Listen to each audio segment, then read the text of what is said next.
Okay. All right. I believe that you can see that does it say it's recording? Okay, great. All right. Okay.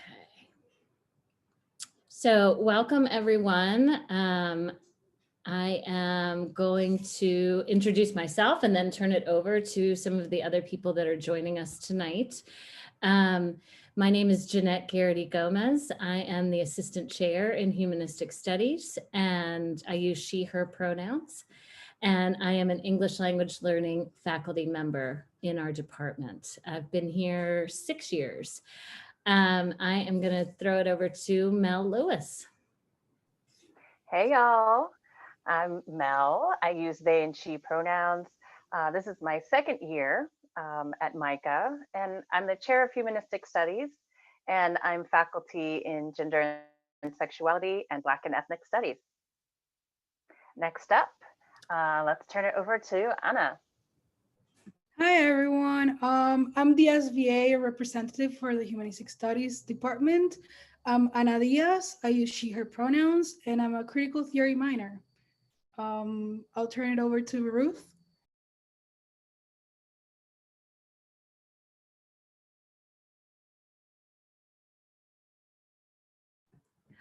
I wonder how many months it will be till I remember to unmute myself. I don't know, many, I think. So hello, everybody. My name is Ruth Tolson. I use she, her pronouns. And for the last few years, this is my third year, I've been teaching senior thesis. So I'm going to talk about that today. I'm a cultural anthropologist and I conduct research in both mainland China and in Southeast Asia. I'm glad you're here. And Mike, please. Hi, everybody. Nice to see you. My name is Mike Sizer. I'm a historian. I've been in the Humanistic Studies department for about 10 or 11 years. I was recently the chair of the department, and I also in the past have been the major coordinator. I'm teaching this spring the sophomore seminar on being human for majors and for others. I use he, him pronouns.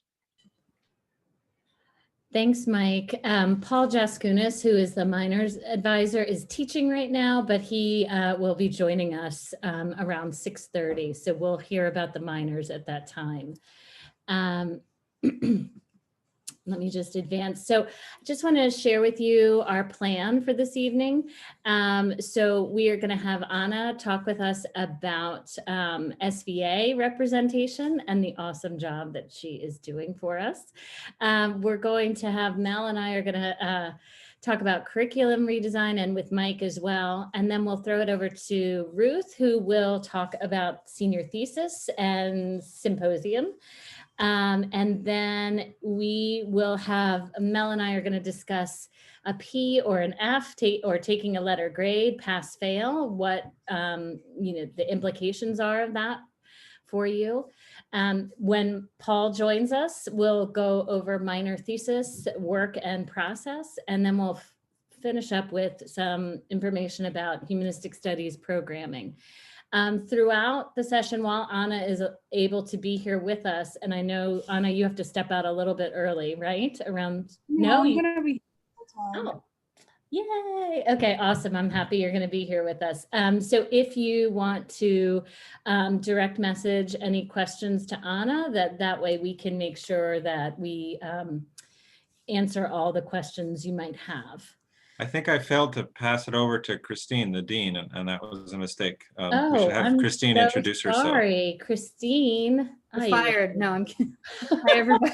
Hi, everybody. My name's Christine Manganero, and I use she, her pronouns. I joined the MICA Humanistic Studies faculty in 2012. I'm a historian, too. And I taught senior thesis from 2015 to 2018, and I'm now the Associate Dean of Liberal Arts. Nice to see you. Thank you so much, Mike, for catching that gaffe that I made. So I apologize, Christine. So we're going to go ahead and Anna, I'm going to pass it over to you to share with us about SVA representation. Anna? Hi, everyone. So this is my first formal introduction as a rep.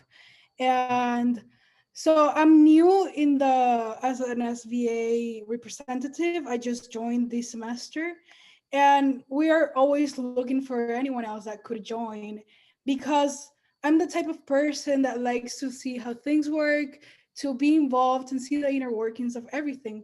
And this is a great opportunity because you get to work alongside faculty, brainstorming ideas for events, and you also get to work with other departments. Right now, we have the For You on the 4th of December event with the art history department and the wellness center, which will be great. Please join us. And I mean, everyone that wants to be a voice is invited to just email the SVA saying that you want to be a rep. They will give you the requirements, which is just to attend one meeting per month and have a meeting with the heads of the departments. Also, I wanted to make clear that you can always feel free to email me if you have any concerns or problems with faculty. I want to serve as a bridge between student body and any problems that you're having. I'll pass them along. Thank you, Anna. Wonderful. We really appreciate the work that you have started to do for us, and we're really excited that you're a sophomore, because that means that you will be with us, I hope, for several years. And that's really important for the SVA as part of shared governance and the governance body. There's a lot of exciting work happening with the organization right now, and I encourage all the students to join in with that. So Mel, this is you and me talking about, and Mike talking about curriculum redesign. Mel, I'm going to turn it over to you and I'll jump in. Great, thank you so much. So we just wanted to share a little bit about the process that we're going through right now in the department. We are calling it curriculum redesign, and this has many different layers to it in terms of the faculty in the department thinking about our course offerings. We're also thinking about inclusive teaching practices. We have a number of kind of subcommittees within our faculty who work on producing language for each subject area.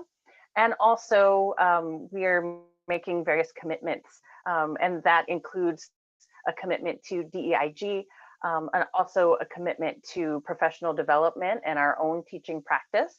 And so in this process, we just wanted to share with you that we're thinking about how we're updating our courses.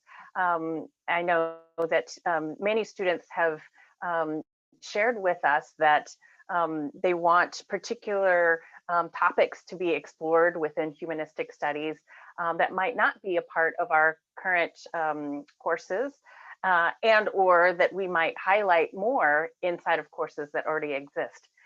So these are some of the things that we've been working on as a faculty in the department.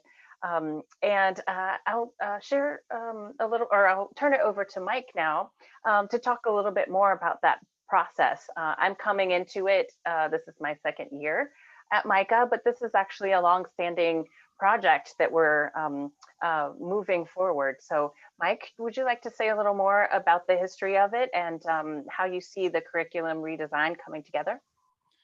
I can say a little about it, sure. This is a process that we started in earnest in 2018, but whenever you redesign the requirements, it's a process that takes some time. And so it's still currently in the approval phase. But what we're trying to do with the redesigned curriculum is address the things that Mel just spoke about in terms of sort of refocusing and reorienting our priorities in the department. And also acknowledging some of the coursework that already was beginning to exist in the department and make that more kind of intentional in the requirement structure.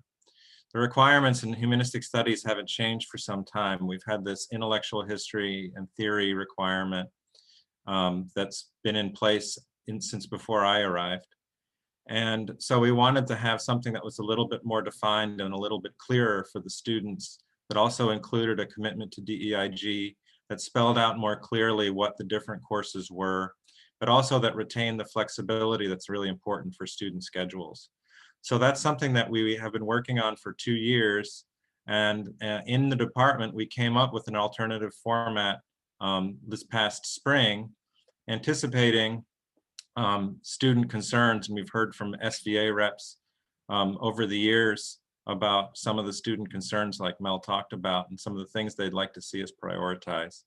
And so that process is in the approval phase. I'm not sure whether it's going to be implemented in 21, 22 or not, but we're working on the requirements, and I think they will be much better, much more clear, and also reflect student and faculty interests.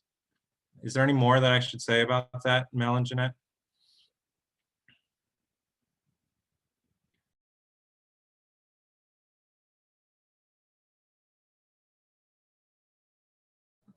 Sorry about that. I was just fiddling with my mute button. I apologize. I caught it, Ruth, from you. I think that's a really good summation of where we are. I just want to share what we have there under frameworks, which students that are first year students or are sophomores are familiar with what had been called critical inquiry and is now known as frameworks. It's our first year course.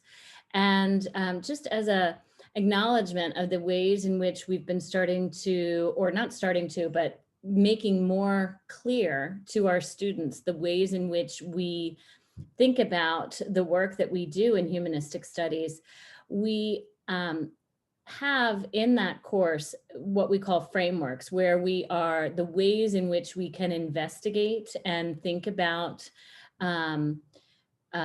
different themes and topics that we are curious about, thinking about borders and margins, environment, evidence and authority, power and inequity, self and identity, and values. And we ask each of our faculty members to take on 3 of those frameworks to investigate a specific theme, looking at different genres of writing and supporting our students in their writing process, which is really important to us in the department, that we make sure that we acknowledge that craft and the ways in which that is a making process and part of your creative process here at MICA, and the ways that that can overlap with your studio practice.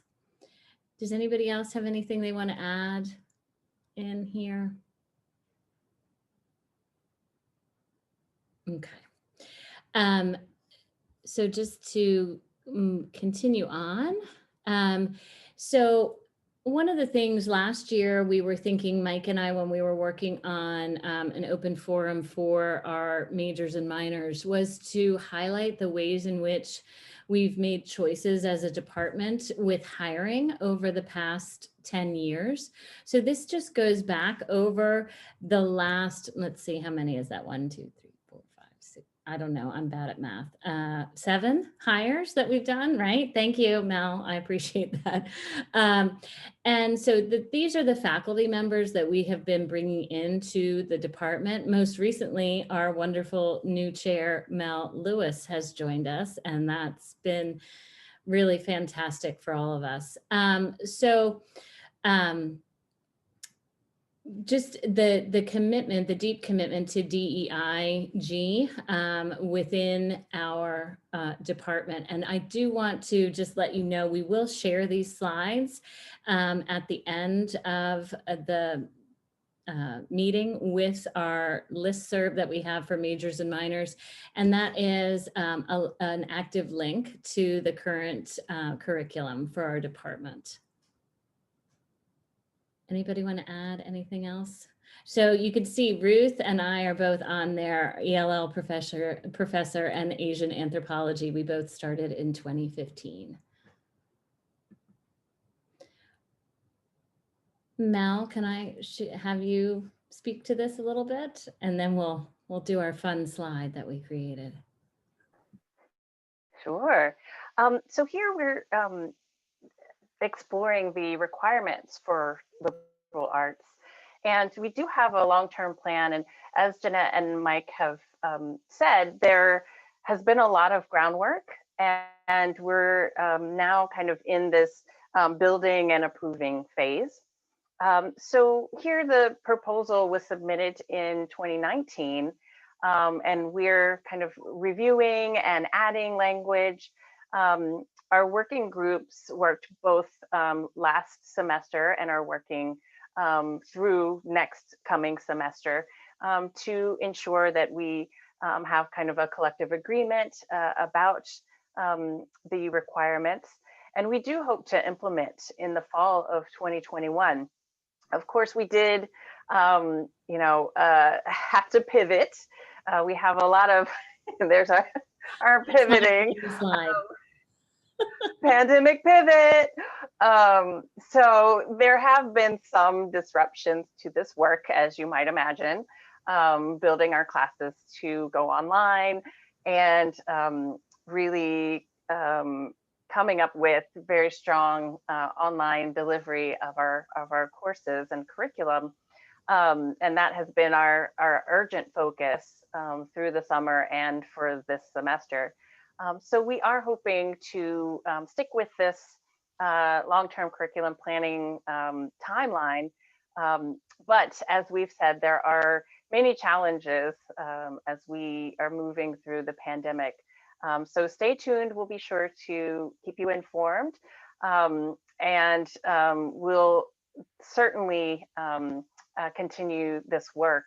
And we're actually quite excited about it. So we don't actually usually get to talk to students about that type of behind the scenes work. So we want you to know that we're excited, we're committed, and we look forward to the rollout. Thank you. Right, absolutely. We did just want to acknowledge sort of the disruption that all of us are feeling during this really challenging time in the world at large, right? So we wanted to just highlight a little bit about studio and humanistic studies, which is the major that we offer from our department. Mike, would you be able to talk a little bit about the integrated studies working group? And I think Ruth, did you work on that as well? Or you offered up some options though, right? Yes, okay, Mike. Do you think can you share a little bit or? Yeah.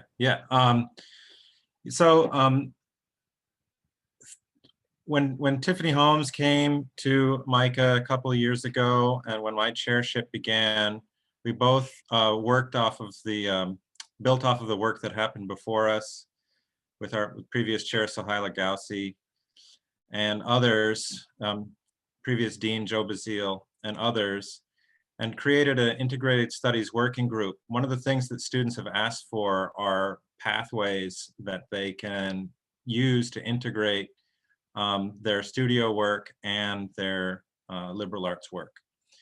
And the major, in fact, was created around that principle, right? The major is it gives you a chance to do some of these things. It's very challenging, actually, to do that at the school because studio classes and liberal arts classes are different in terms of when they're scheduled, and you have 2 faculty members in the room. So there are actually a series of challenges related to trying to get classes that actually serve as that space to integrate these things in a much more kind of developed way. Nevertheless, we created this working group, and a few classes were created and supported by the university or by the college in order to create more classes that are mixing these 2 things. One of the long-standing ones is publishing culture. That's where the students create a magazine called Full Bleed that if Paul Jaskunas comes, he can talk about that since he teaches that course. And so that's the content and also the design of a magazine is created by the students. So that combines both content, research, writing with editing and with publishing, designing a magazine. Astroanimation is one of our science classes that also is connected to animation and physics, astrophysics. There's another course called Art and Algorithm that was taught last spring as well, in which students investigated both the kind of art and design implications of how algorithms run computer programming, but also run social design, social elements of our world. That was taught by a science teacher with Ryan Hoover in sculpture. And I'll leave it to Ruth, I guess, to talk not only about thesis, but also the proposed course that she offered as well. So I was very excited about this possibility to integrate the liberal arts with our studio colleagues. And a course that I designed with a colleague in product design that we're hoping to offer in the future was a course that was called Design for Death. Slightly morbid topic, but my research focuses a lot on death and dying, and the way that death and dying is thought about very differently in different places. And so we took a big problem, which is the fact that cities all over the world are running out of space for the dead. So New York is nearly full. Hong Kong, you have to wait 6 years to even get a place to put your cremated ashes. Embalming is bad for the environment. Cremation is problematic too. So what are we going to do? Now, as an anthropologist, this is an interesting question because I'm interested in why deeply held beliefs about the afterlife, about ritual might change. But for a product designer or a social designer or somebody working in urban design, these are meaty problems to get into. So we designed this course where students in product design and other fields would come together with materials from the liberal arts and work on projects that were to do with rethinking death. And we proposed a collaboration with a company who are a small startup company who are introducing a eco-friendly way of getting rid of dead bodies, which is called flameless cremation. So the bodies are sort of dissolved, but there's a problem. And the problem is that the machines these companies use look a little bit like washing machines, as if you were doing laundry, not doing ritual. And so students in product design would come together and think, okay, so we have these new technologies. How might we redesign them, whether that's the way the machines look or the way we explain them, in order to make more environmentally friendly solutions for dead bodies, something that people are going to accept. So we were bringing together these problems of urban design, city overcrowding, environmental sustainability, and these deeply held ideas about what is death, what is the afterlife, how do I want to appropriately mark the end of my loved one's life, and doing something which I think would be really exciting. So I'm looking forward to seeing more of these integrated studies courses coming across MICA. I think it's going to be really wonderful. Okay, thank you. Yeah, thank you so much, Ruth, for sharing that. And that's going to be a fantastic opportunity for our students. I don't know if anybody else wanted to mention anything on this topic, but I just wanted to share, these are the 3 classes that are available in the spring that speak to that very specifically, that integration between studio and humanistic studies. Ruth, we're going to actually go back to you now and have you talk to us about senior thesis and the symposium. I'm actually going to stop sharing right now and just have it all focused on you, okay? Do that. Okay. So this is my 3rd year teaching the senior thesis class, and it has been an absolute delight. To remind you, the senior thesis course is 2 parts, fall and spring, and it's your chance as a major or as a minor, minors also do a thesis, to explore any topic you desire. So this is a chance to get seriously into research. It's a chance to use whichever method you think are most appealing. Is that going to be digging deep in archives? Is that going to be closely engaging with literature or film? Is it going to be using social science methods like interviews or a participant observation? So really, this is a chance to spend a whole year thinking about the topics that keep you awake at night. This, of course, is called integrated senior thesis. And some students choose to do something that is really tightly bound to their studio practice. So I'm thinking about a student 2 years ago who was a passionate printmaker. She'd noticed that a lot of the language of print was the language of reproduction and death. So she really wanted to get into thinking about that language. Why is printmaking bound in this particular language? A student this semester is really interested in the ways that we are working together online, and do those tools make us more productive? So that was somebody who's going from graphic design, very interested in user interface, who's looking at the social science and the politics of that to support his research. Other students choose to do something that begins with a really personal question. So 2 years ago, a student had suffered from hypochondria. This had led to hospitalization. And she'd been hospitalized both in the US and in Peru. And she asked, why was my experience so different in Peru than in the US? And her project became one that looked at the anthropology of mental illness, cross-cultural comparison of when you have mental illness, is that the same thing if you are in North America or if you're in the global South? So quite often students take these personal questions and run with them into a wealth of literature, into the archives, wherever it takes you. Another student last year was interested in the power and influence of Korean American churches. She said, you know, I've always wondered, why is Christianity so dominant in my Korean American community that the word that I use for any older lady, the word kind of anti-equivalent, is the word Christian, that translates as Christian sister. So she delved into the history of how and when did Koreans become Christian, and how does that change in the diaspora? A student this year is interested in questions of intergenerational love. So her parents were first-generation migrants. She said, growing up, you know, I always wished that my mom and dad would show me the affection the way other people in my class, the way their families seem. So again, she's looking at questions of how does love shift from place to place? Other projects, I mean, a brilliant project 2 years ago was looking at Bitcoin technology. What would happen if trees could buy themselves? Project this year on the legalization of psychedelic mushrooms and its consequences. So really, wherever your imagination can take you, then you can spend a year really getting deep into research. In that class, we do other things too. One thing that we do is we look for venues to share our work. So students have published in professional journals. Students have presented at national and international conferences. We work on other skills in professionalization. So we talk about how do you write a grant? We learn writing skills that take our writing from okay to wow.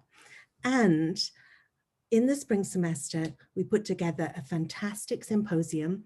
This year, of course, it'll take a different form, I imagine, where we present our research to our friends, our families, and just celebrate everything that we've done. So it's a real capstone of your time here. It's a chance to do whatever you can imagine. You know, the world is your oyster, and a chance to have real time to think and to explore and to research. And it's really exciting part of our major. Thank you. Thank you, Ruth, so much. I would just like to ask if anyone has any questions now for Ruth, or of anything about the major or any of the curriculum redesign information that we shared. We could take a pause right now and answer some questions.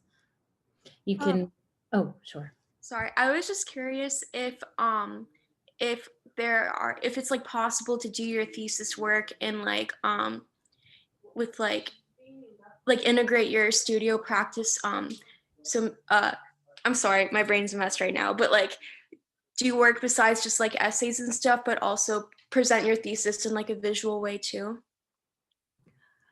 We are really interested in you being as creative as you can be. A student this year proposed to me something that was, yes, her thesis, and it was grounded deeply in research and reading, but the final form was a computer game. And so while we do have some written requirements that we hope that you'll meet, really, you take this where you want to. Show us the quality of your research, show us the development of your ideas, but are we stuck to a rigid form? Definitely not, definitely not. Okay, thank you.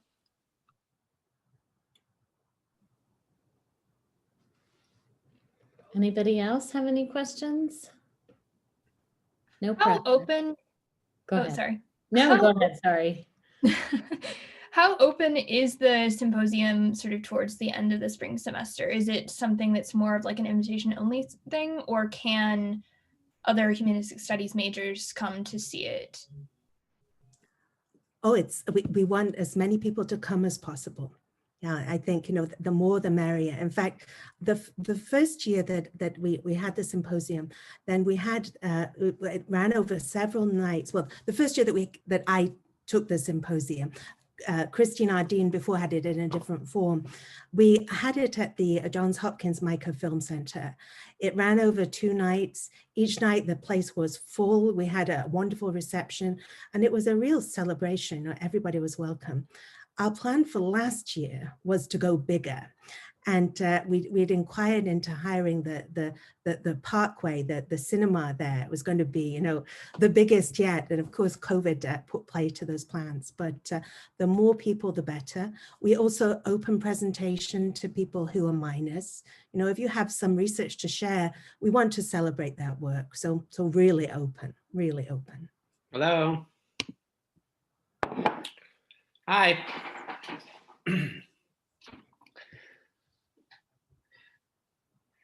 Did I interrupt something? Sorry, interrupt.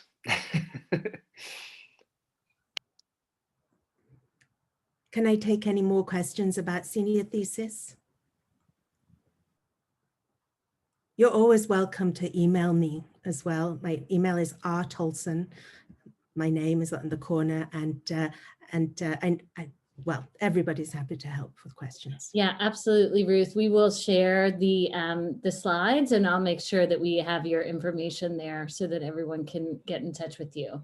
Thank you so much for sharing all of that. That really, the symposium was so fantastic 2 years ago. I'm really excited to see what people are going to share with us this year too.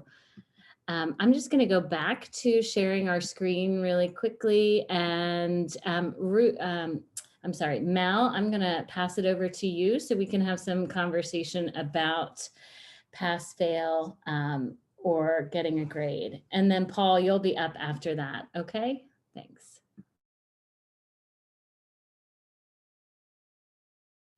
Okay, thank you so much. So in talking with Anna, we learned that although information is passed to students about the deadline for selecting pass-fail or having a letter grade at the end of the semester, that there wasn't a lot of information or context offered for what is pass-fail versus a letter grade, and what are the implications of taking one or the other. So although the deadline for this semester has passed, we felt it was really important to just provide a little bit of additional information, since that did not come from the registrar's office when you were invited to select one or the other. So Micah does use a 4-point scale for letter grades, and pass-fail grades are not used in calculation for your GPA. So your grade point average is calculated. An A is a 4, all the way down to a 0 if you do not pass a class. But with pass-fail grades, those do not factor in with any kind of numerical value. So although they appear on your transcript, they don't affect your GPA. And this can be really supportive, for instance, in an urgent or stressful situation, such as COVID and going online. A lot of us, faculty and students, didn't quite know how this was going to work. And so taking a pass-fail can reduce your anxiety, and it is a more flexible grading scheme. And it is a neutral grade, so it doesn't change your GPA.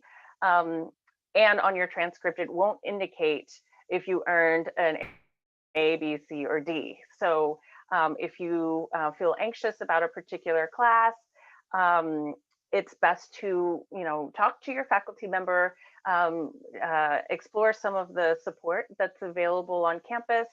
But it is an option available to you if you feel particularly anxious about a particular class.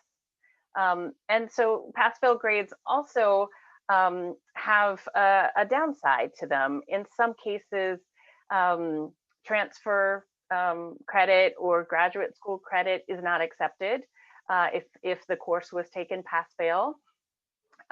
Sometimes graduate schools require a credit-bearing numerical grade that goes along with your GPA. In terms of that 4-point scale. So sometimes if you're thinking about graduate school or transfer credits, pass-fail is not necessarily the best option for that.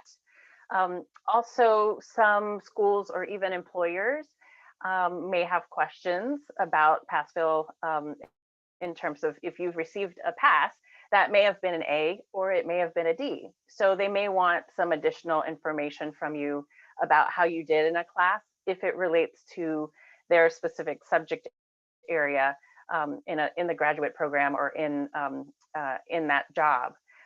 So that's something to also know, that sometimes a letter grade is more desirable for these specific reasons in terms of grad school or your employers. So the advice here is really just to discuss your options with your advisor, with the chair of the department, with your professor before making a decision. And we as chairs also will explore this information further with the registrar so that you do receive this information along with the invitation to select one or the other in the future. So again, pass-fail is the deadline for this semester has passed for making that decision. But in the future, we did want you to be sure that you had this information and invite you to come and talk to us as faculty or as chairs when you're making that decision. And Jeanette, do you want to share any additional information?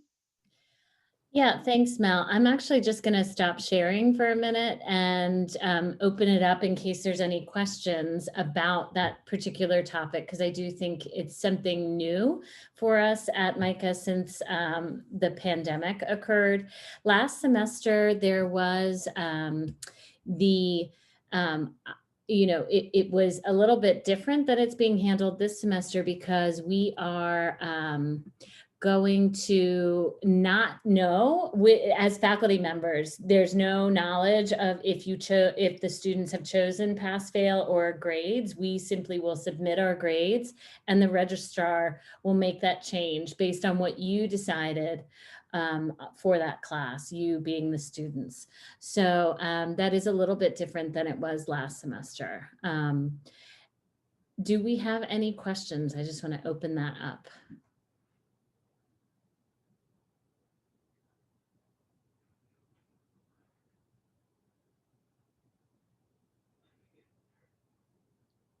Okay, well, it doesn't sound like we have any right now, but I certainly, Mel and I are both available, and all of your faculty members welcome the opportunity, as well as the advisors, to chat with you about, your particular plan of study and what you're thinking about in the future. Okay. All right. Paul, I'm just going to share my screen again and bring up the slide that you shared for us. And then just invite you to, can you just introduce yourself, since we did tell everyone that you were going to be here, and here you are. Yeah. Hi. Yeah, I just finished teaching, so that's why I came a bit late. Hello, everybody. So my name's Paul Jeskunis, and I sort of coordinate the minors program in our department. There are 5 different areas in which you can pursue a minor: creative writing, culture and politics, critical theory, gender studies, and literary studies. The most popular of these by far is creative writing. We typically have many more creative writers, minors, than other areas, but there are courses, sufficient number of courses in all these areas that you can minor in any 5.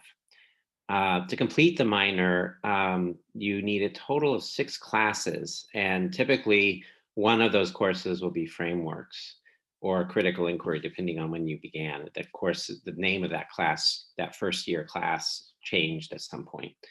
And 2 of the courses should be in addition to the other requirements that you take at MICA. So minors will end up with 126 credits instead of 120. So you end up with a few more extra classes.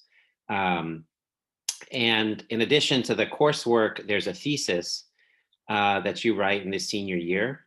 And you can take that thesis class that Ruth is teaching now.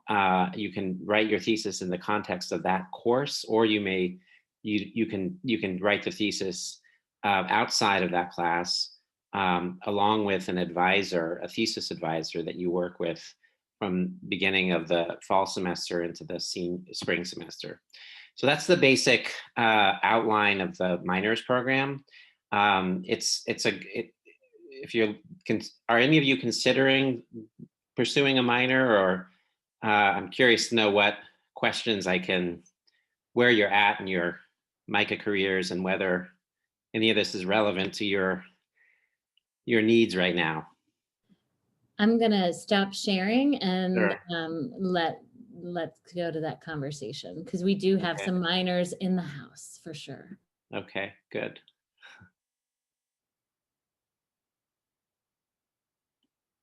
Does anybody have any questions? Let me, am I able to share my screen? Give me 1 second and I will allow you to do that. Okay. There you go, Paul. Okay, let's see. How do I do this?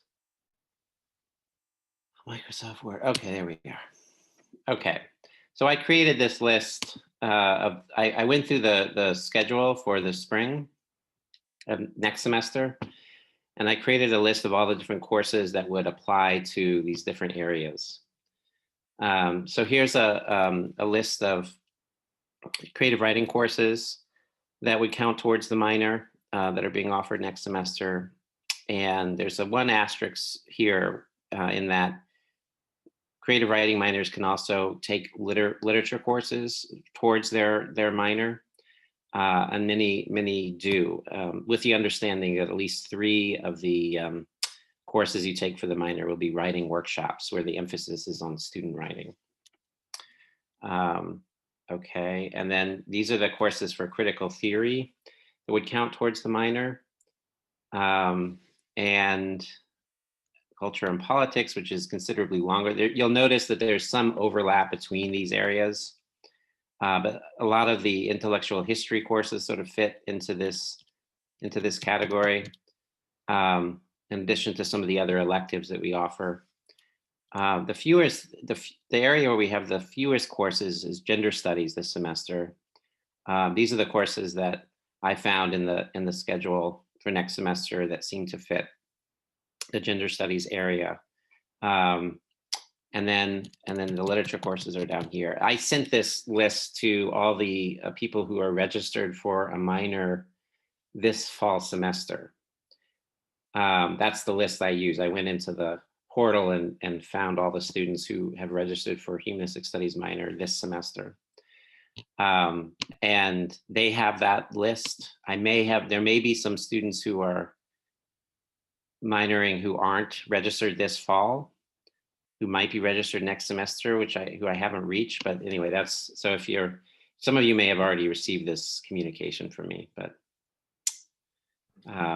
Thanks So, all for sharing that document. That's really great. And we can add that to what we share out with, because we're going to share the slides, and we can also share that document with our list of majors and minors, because I think the majors would be interested in it as well, right? Yeah. Just sort of how it's grouped. So before we go on to our last bit of information about humanistic studies programming, I just want to, are there any other questions on the minor? I guess like a little bit kind of related more to major, but like I know that for minors there's like specific areas that you can, I guess, minor in, but for majors, is it just like a general humanistic studies, or is it like, can you like technically major in like creative writing or something like that? Right. I believe the degree, if you minor in creative writing, your diploma will say you have a minor in creative writing. But if you major in humanistic studies / painting, that's what it will say. But within the major, I believe you can develop, you have a lot of flexibility in the courses you select, so you can emphasize certain areas over others. Now, whether you can really pursue a creative, there isn't a creative writing major, Allison, that we have right now. And maybe that'll change at some point, but right now that's not. If you really want to emphasize creative writing, I would say the minor is the way to go.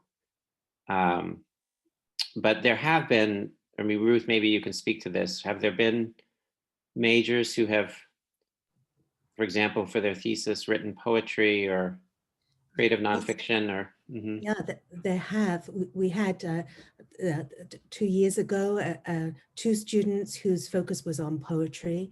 One student wrote an incredibly impressive series of programs of poems that were both in English and Hungarian, really imaginative, beautiful material. That year also there was a student whose major thesis was a piece of creative writing. And what that student did was that most of their thesis was this beautiful illustrated book that they created with the story that they wrote. And then they did some supplementary pages where they wrote about where they were coming from as an artist and writer, and put those things together. So definitely, I think when you look at, is the minor or major right for me, one advantage of the major, as Paul's stressed, is the fact that you have the most freedom. I think the most freedom, and you have the chance to perhaps build a cohort of other people who are in this integrated major in a way that as a minor, perhaps you don't. But as a minor, if you want to be in that cohort, then you can join the thesis major class. So really, it's a matter of looking at which courses are required for both and which would allow me to take the path that I want. Both are really, really good paths.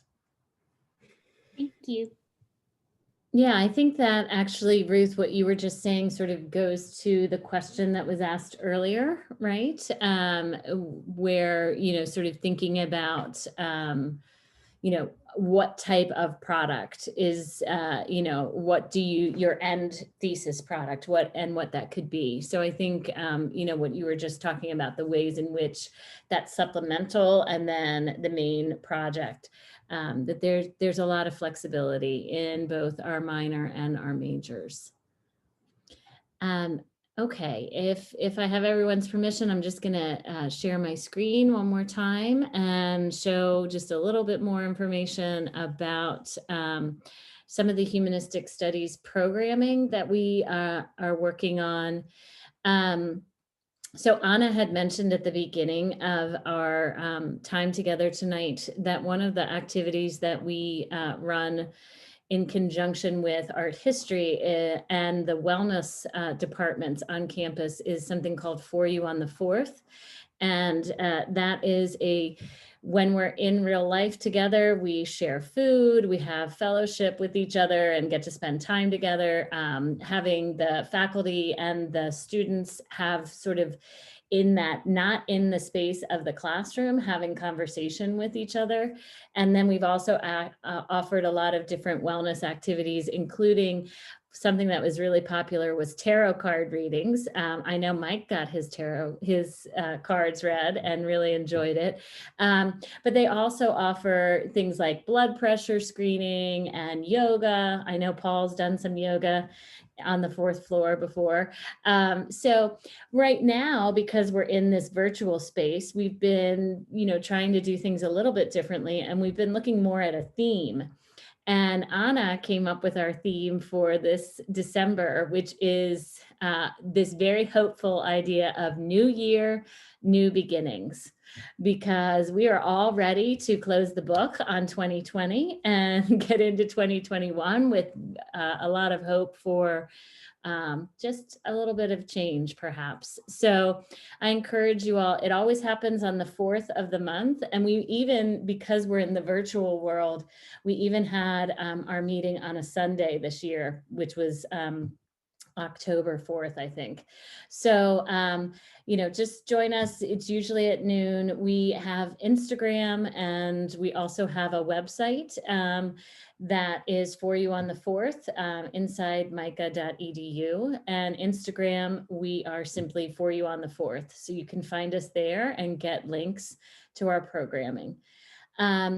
Our plan is to go along with some of our other programming is to do a spring open forum for liberal arts with the art history department. And we are really looking for an opportunity to engage with our students and get some questions ahead of time and make sure that we can sort of prepare and share some information and find out what people are interested in discussing within our liberal arts division. The other thing that we offer that I'm just going to put up that pandemic sign again. We usually do a newsletter, and that's once a semester. And unfortunately, this semester has already passed me by, and I have not produced a newsletter with our colleagues. So I'm hopeful that Anna and I can put our heads together, right, Anna? To get that newsletter out in the spring with you all. And then we have 2 more things I just want to share with you that we're hoping to. One of the things that we do in For You on the 4th is try to bring together some focus on humanistic studies or art history during that program. And so we've had opportunities for students to present their creative writing, and usually it's been in many cases poetry, but we're curious and hopeful to see if students are interested in having more reading opportunities, perhaps in the spring, where we could come together and share work that's in progress or recently finished. So that's something that we're looking into with the writing professors on campus. And the last thing that I want to mention is something that you can look forward to. I don't know if we have any seniors with us currently, but the department offers the Ginsberg Prize for Writing that is for seniors only to enter.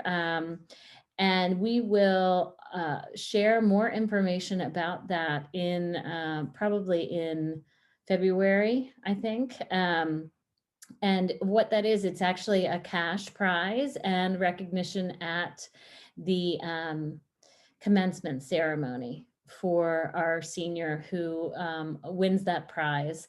And if you're interested, you can see the past 2 years, the poetry that has won the award, and the $500 that goes along with it. It's a cash gift from that's part of our endowment at MICA. So I'm going to stop sharing and just ask if there's any questions, and just open it up for any last minute. We have a couple more minutes left. I'm going to pat ourselves on our back, our collective back, for being so on schedule tonight, because we have 3 more minutes. Does anybody else have any questions or anything that they want to share?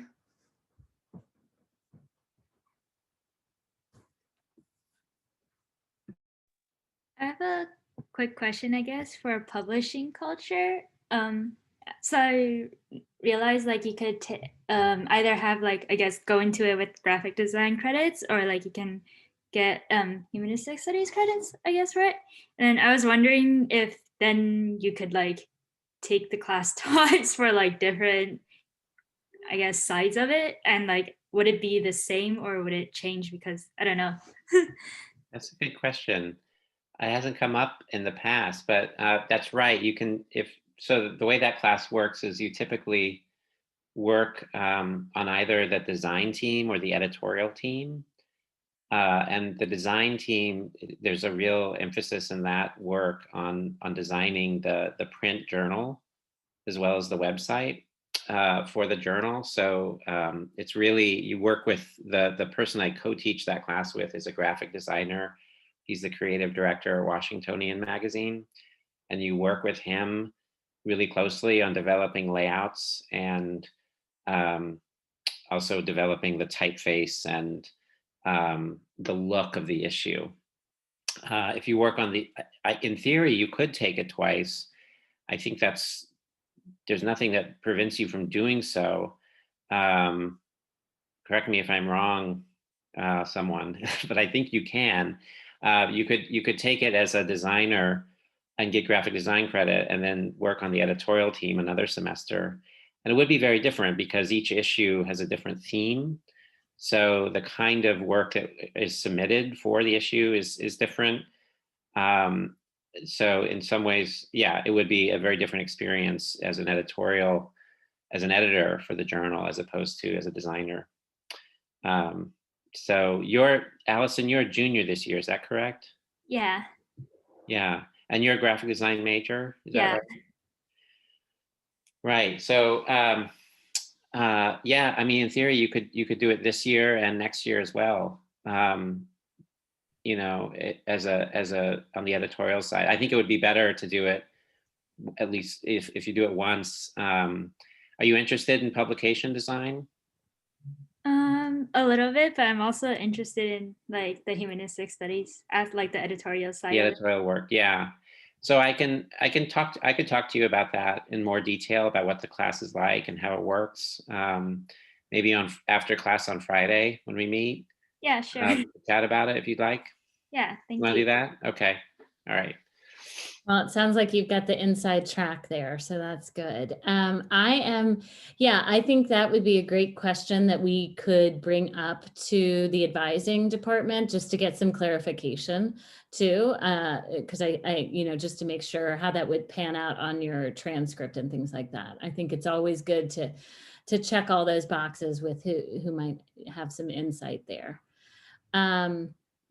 I think you'd need approval. I think you couldn't sign up for a class twice without getting approval. So you'd need approval from the registrar and probably from both chairs. But it should happen, could happen. This is probably like, it wouldn't be a good idea just work-wise, but like sort of going off of that question, would it be possible to do the class and do both editorial and design work on it, or would that be something that didn't quite work? Yeah, it's tricky because of the way we only meet once a week, and at least for the first half of the semester, we're kind of working we'll meet separately, like the design group will meet with Jason and I'll meet with the editorial team. And initially for that first month, we're talking about, it would be hard to be in both places at once, is what I'm saying. We'd have to structure it very differently for it to work, for you to be in both camps, as it were. So typically, if you know InDesign, if you're comfortable with that program and you're interested in publication design, it makes more sense to work with Jason. If you're interested in reading submissions and making selections for the issue, just discussing the merits of the different submissions and deciding on the on what we publish and getting it ready for publication, that's what the editorial team does. So it depends really on your interests, but yeah, unfortunately, it's hard to do both at once. Ruth has suggested that you clone yourself. So that's yeah, well, yeah. That's something for product design, right, Ruth? Yeah. Lauren, what's your major? Illustration and humanistic studies. Sorry. Got it. Well, if you want to talk more about the class, just shoot me an email. I'd be happy to meet with you and talk about it in more detail. Great, thanks. Okay, well, I just want to say thank you to everyone for coming tonight and for sharing. So to all of our faculty for sharing with us. I think it was successful.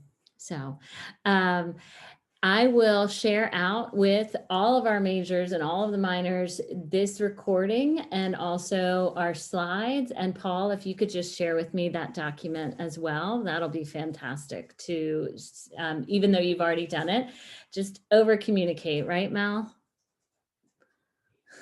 Always, right? Okay. So I put in the chat our website, and that's where we post information. And right now we're starting to share information about all of our classes that are coming up in the spring, starting to advertise. So, take a minute to look at that either on the website or on Instagram. Please, go ahead and give us a follow so that we can keep in touch with you. And I'd love to see you all at 4U on the 4th on Friday. So thanks to everyone, and I hope you have a great night. Good night, everyone. Bye. Thank you so much for coming. Good night, everyone. Really appreciate it. so Or much. good morning, depending on where you are. Right. Bye. Thank you.